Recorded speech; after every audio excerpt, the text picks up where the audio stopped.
Just a little something I thought I had to add to the beginning of this video. What's up, you guys? I'm the Wrestling Old Head. You have entered the portal of pro wrestling, and today we're talking about Roman Reigns receiving his karma. That's right. We're going to dig deep into this OG Bloodline storyline again, and I'm probably going to be way off base here, thinking way too deep about what's going on. But hey, that's what I'm here for, to think deeply and to get in this as much as I possibly can and try and pull out some good stuff. And hey, you never know. I might hit the bullseye on one of these things. You never know. But with Roman Reigns, the one thing that I've noticed, and I've seen this across in other platforms as well, and other news boards where they've kind of spoken about this as well, Roman Reigns has yet to apologize. So here he is with this OG Bloodline that have gotten back together. They don't seem completely like a solid unit now. They're kind of together, and they're a ragtag group of guys that kind of got back together because they felt they need to. But there is an elephant in the room. The elephant in the room is that Roman Reigns is not willing to fall on his shield, to fall on his sword, and to admit that he was wrong.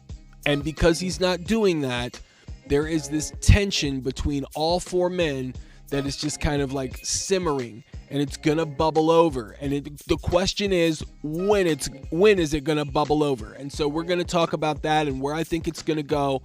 One of the things that I think is interesting is when Paul Heyman came out, he wasn't wearing blue. Paul Heyman returned on Friday's SmackDown. He was wearing Solo Sikoa's suit with the red shirt. I think it was done on purpose to cause speculation and to get everybody talking. But you got to understand, Paul Heyman was at the beck and call of Roman Reigns for a very long time. Roman Reigns left him to die. Roman Reigns didn't answer his phone. Roman Reigns disappeared. Paul Heyman was left having to work and do the bidding for Solo Sikoa.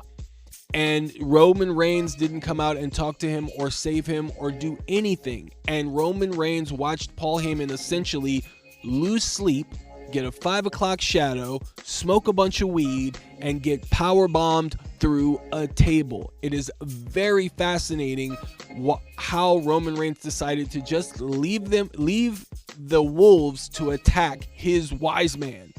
And Roman, it took him that long. Think about that. On Friday's SmackDown, about 2 weeks ago now, he tried to call Paul Heyman. Was that the first time you think he tried to call him? Do you think he tried to hit him up? Why wouldn't he try to hit him up after he got power bombed through a table and was out of commission? That was the first time he called him when he needed his help. That's kind of a shitty friend, right? I mean, if you're in the hospital laid up because a bunch of thugs attacked him and put him through a table, wouldn't you at least try to call and see how he's doing? You're going to wait until you need him again. Now that's an interesting plot point. I think they did that on purpose. And so Paul Heyman is not going to be very happy with Roman Reigns. And I don't think anybody that is aligned currently with Roman Reigns is happy because they haven't gotten that apology. So I think that plays a big factor. So I think what you're going to see after War Games is kind of a whodunit. I think there's going to be a whodunit that materializes out of this, and I don't exactly know how it's going to happen. Maybe a masked man attacks Roman Reigns, and Roman Reigns starts to get paranoid and wonders if it's CM Punk or one of the Usos or even Sami Zayn. I think Sami Zayn is going to be a red herring here. I think he's going to look like he's got something going on that's a foul, and then it's going to turn out to be someone else. But I think the most important thing is for you to understand that Roman Reigns hasn't apologized. He is using his pride and letting that get in the way of him really coming to these guys that were his family, that he psychologically manipulated, and actually, bending the knee and saying that he's sorry. And so because he's not, he's going to end up in a situation where he's going to be left all alone. So right now we're just doing this, everybody's together and we're getting through the War Games, but after War Games he's going to be in a situation, at least from what I see and in my opinion, where he's going to look around and nobody's going to want to help him.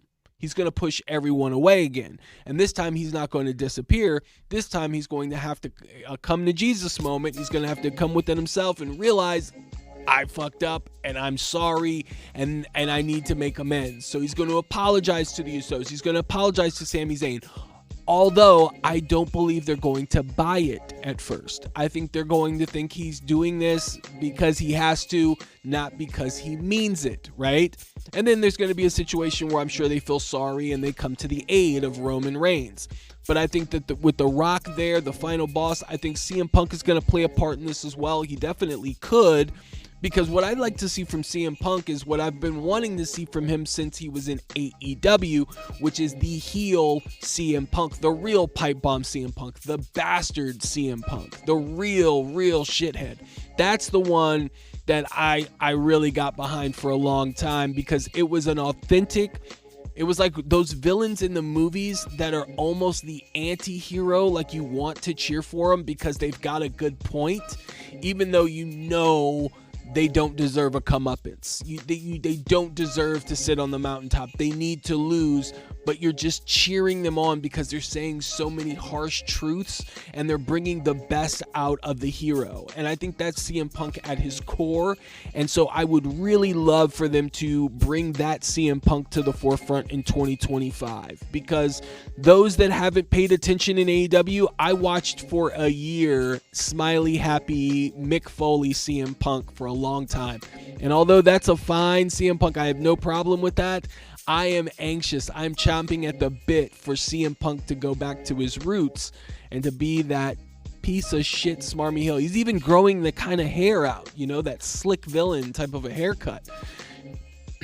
CM Punk aligning with Paul Heyman could be one of the biggest heel turns in the WWE if they do it right. And I would love to see them at least attempt to do that right. Roman Reigns having to then go against a Rogue Bloodline and The Rock by himself before having to apologize to Sami Zayn and the Usos could be an amazing part of this story. And so all I would like to say is that I think it would be nice to at least explore that option. I'm not saying they're going to do it. I'm not a dirt sheet guy. I just watch professional wrestling for fun, man. And I started to see it. I started to connect the dots like, wow, he's never apologized. Wow, he never called Paul Heyman after he got put through the table. What a piece of shit. Wow. Like he's only joining up with these guys because he has to, because he has nobody else, but he's not apologizing. He's pretending like nothing ever happened. Look at the backstage stuff. You know, he's basically he's the same Roman Reigns. He has not changed. He has not learned from his mistakes. He has not learned his lessons. So karma is going to get him. It's inevitable. And when that karma does bite him, that is when he's going to have that realization. I forgot to apologize. I forgot to really, really right this wrong. And that's his story arc. And I think it's an amazing story arc. I think it's perfect. And the real villain in all of this, and you guys are going to hate me for saying this, the real villain in all of this, that shithead Cody Rhodes. That's going to be his biggest villain right there. And I can't wait for you guys all to see it because it's going to be amazing television when Cody Rhodes finally embraces that American Nightmare dark side and then goes against good guy Roman Reigns, like real good guy Roman Reigns. It's going to be something. I really see it. That's just my vision for it. Not to say that that's going to happen, but who knows in the WWE where they're going to go with it. That's one of the things that I love about this storyline with the Rogue Bloodline and including Bronson Reed in this whole thing, because now you got a key piece. Like Bronson Reed doesn't have to be with the Rogue Bloodline forever. Bronson Reed can leave the Rogue Bloodline and go to Raw, but he's forever betwitched between this Bloodline storyline after this War Games match, and I think he's going to do something crazy. I envision a tsunami off the cage. I envision him maybe, doing a Beal through the cage or off the cage and then like slamming somebody through the cage wall or something. Like he's going to do something pretty spectacular. I think that cage wall, him knocking maybe CM Punk through the cage wall, and then Seth Rollins getting involved, and that's when he accidentally hits CM Punk. Seth Rollins accidentally hits CM Punk, which can ignite that feud and start the fire for them going into 2025. But I think Bronson Reed is also going to play a part in Roman Reigns having that come to Jesus moment right there as well, because now you can keep Bronson Reed feuding with Sami Zayn and Jey Uso. There's some history between those three individuals, so there's so much you can play with, and I love how they're threading all these pieces together. It's going to be exciting to see, but like I said, keep your eyes on Roman Reigns getting that karma. because it's coming, man. It's got to happen. He's got to apologize, and because he's not, he's going to end up all by himself, man. It's going to be some great television. At least that's what I think. But what do you guys think? You guys let me know what you think in the comments. Am I off base? Am I shooting too high here with this idea? You guys let me know. Thumbs up on the way out. You guys, it keeps the algorithm going in the portal of pro wrestling. As the portal keeps expanding and usurping professional wrestling, you're here and you're along for the journey, and I appreciate you. This is the Wrestling Old Head, and as always, stay tuned for more.